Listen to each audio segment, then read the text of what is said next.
Perezida wa Repubulika Iharanira Demokarasi ya Kongo, Felix Tshisekedi, yasabye imbabazi abanyekongo, avuga ko yahagaritse umugambi wo gutegura igitero ku Rwanda nyuma yo gusanga yari yarahawe amakuru atari yo ku bushobozi bw'igisirikare cy'igihugu cye. Ibi yabivugiye mu kiganiro n'abanyamakuru cyabereye i Kinshasa ku wa tariki 6 Gicurasi 2026, aho yagarutse ku mvugo yari yaravuze muri 2023 ubwo yiyamamazaga. Yavugaga ko RDC ishobora kugaba igitero ku Rwanda. Mu Ukuboza 2023, ubwo yari mu bikorwa byo kwiyamamaza, Tshisekedi yari yavuze amagambo akomeye avuga ko igisirikare cya RDC gishobora kurasa i Kigali gihagaze i Goma, ndetse anavuga ko mu gihe habayeho ubushotoranyi ashobora kuba yasaba inteko nshingamategeko uburenganzira bwo gutangiza intambara. Mu kiganiro giheruka, umunyamakuru yamwibukije ayo magambo amubaza ku cyerekezo cy'umutekano w'igihugu, maze asubiza ko nyuma y'isesengura yasanze igisirikare cya RDC cya FARDC kidafite ubushobozi bwuzuye bwo kujya mu ntambara nk'iyo.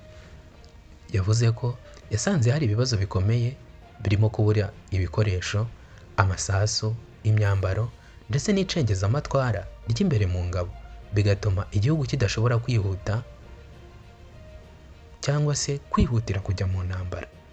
Tshisekedi yavuze ko amakuru yari yahawe mbere atari ukuri, bityo bikaba byaramuteye gufata imyanzuro itariyo, ari nayo mpamvu yasabye imbabazi abaturage. Yavuze ko aho gutegura intambara, igihugu cyahisemo inzira ya diplomasi no gushaka amahoro mu gihe gikomeje gukorana n'abafatanyabikorwa mu kugarura umutekano mu burasirazuba bwa RDC. Yongeyeho ko nubwo hari intambwe zimaze guterwa mu kongera ubushobozi bw'igisirikare, hakiri urugendo rurerure rwo kubaka inzego z'umutekano zikomeye kandi zihuza igihugu.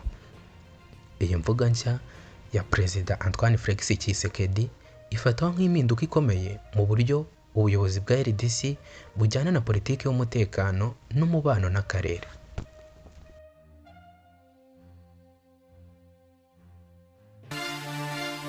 Iyi ni Tayari Insight Rwanda.